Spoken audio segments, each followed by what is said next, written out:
작년에 국세 수입이 344조 거쳤고 전년도 국세 수입보다 51조 8천억이 줄어든 거 아시죠? 네. 세목별 세수펑크는 법인세 마이너스 23.4%, 양도소득세 마이너스 40.9%, 종부세 마이너스 19.5% 등 세수감세의 대부분이 부자감세 영향이었습니다. 헌정사상 국세 수입이 10조 이상 줄어든 적이 없었고 역사 이래 유례가 없는 최대 감소 수준인 것도 아시죠? 네. 윤석열 정부가 얼마나 재정을 파탄내고 있는지를 여실히 보여주는 지표인데요. 나라가 망할 때나 나타나는 지표들이 너무나 많습니다. 윤석열 정부의 2년도 채 안 되었는데 국가 재정도 국가 경제도 총체적 국가 부도 위기 상태입니다. 도탄에 빠진 민생 경제는 더욱더 최악으로 치닫고 있습니다. 부자 감세 낙수 효과는 전혀 없고 정부의 세수 감소, 긴축, 불용 정책으로 돈이 돌지 않아서 지난해 경제 성장률만 1%대로 밑바닥으로 떨어졌습니다. 이제는 과연 윤석열 정부에게 국가 경제 운용이나 재정 운영을 맡길 수 있는지조차 심히 우려되는 상황까지 도래하고 있습니다. 잘못된 경제 정책으로 민생 경제가 파탄나고 서민들은 빚내서 겨우 살고 있습니다. 지난해 3분기 가계대출 잔액이 1,795조 원으로 사상 최대고요. 주택담보대출은 올해 1월 은행권에서만 4조 9천억 원이 증가했습니다. 3곳 이상에서 대출을 끌어다 쓴 다중채무자가 450만 명으로 역대 최대 수준이고 279만 명은 소득 대부분을 빚 갚는 데 쓰고 있으며 한 달에 10,000명 이상이 빚을 못 갚아서 개인 회생을 신청하고 있는 부채 지옥 나라가 되어버렸습니다. 여기에다 물가는 지난 6개월간 3%가 넘는 상승률이 계속되고 있고 가계 가처분 소득은 외환위기 이후 처음으로 줄어들어서 내수 경기가 마비되고 작년 민간 소비 증가율 2.8%로 코로나 기간을 제외하면 2013년 이후에 최대치에 환율도 불안정합니다. 소상공인과 자영업자도 극한 상황에 처해 있습니다. 지난해 소상공인 폐업에 따른 노란우산 공제금은 역대 처음으로 1조 원을 넘어섰고 빚을 갚지 못해서 지역신용보증재단이 대신 갚아준 대의 변제액도 전년 대비 253.2%나 폭증해서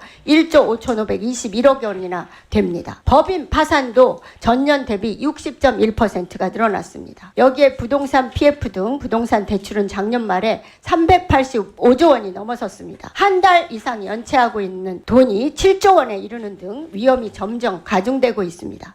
총선 후에 부동산 시장 붕괴가 본격적으로 시작될 것이라는 전망에 대해서 어떻게 판단하는지 답변 바라고요. 서민들의 절체절명에 위기하는 대조적으로 극소수 부자 재벌들의 부는 더 늘어나고 있습니다. 소득 상위 20%의 연소득은 평균 1억 1천만 원인데 하위 20%의 연평균 소득 429만 원에 무려 25.6%입니다. 그런데도 윤 정부는 여전히 금투세 폐지, 주식 양도세 대주주 기준 완화 등 부자 감세에만 혈안이고 봉급 생활자들의 세금을 뜯어서 나라를 근근히 운영하고 있는 정도입니다. 부총리, 윤석열 정부는 나라 경제를 위기로 몰아놓고 부자 감세로 양극화를 확대하고 나라 고가를 거덜내고 민생 경제는 내팽개치고 총선 앞에서는 오로지 권력을 지키고 여론과 민심 조작에 혈안이 되어 있다라는 생각이 듭니다.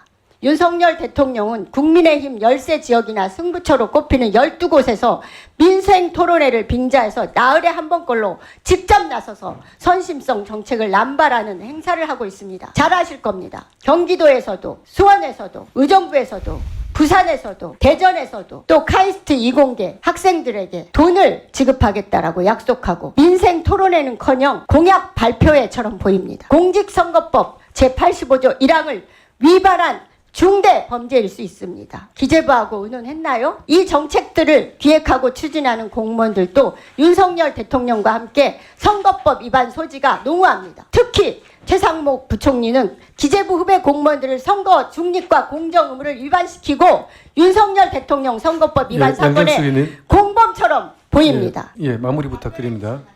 네, 의원님께서 말씀하신 내용 중에 뭐 제가 동의할 수 있는 부분도 있지만 또 의원님께서 그렇지만 민생이 어렵고 경제가 어렵기 때문에 그 우려하시는 말씀으로 제가 깊이 새겨 듣고 저희 최대한 저희가 여러 가지 어려움이 있는 복합위기 상황에서 경제 민생을 지키기 위해서 저희 나름대로 여러 가지 노력들을 하고 있습니다. 그런 노력들은 앞으로 저희 기재위 또 진행하면서 충분히 더 설명을 드리도록 하겠습니다.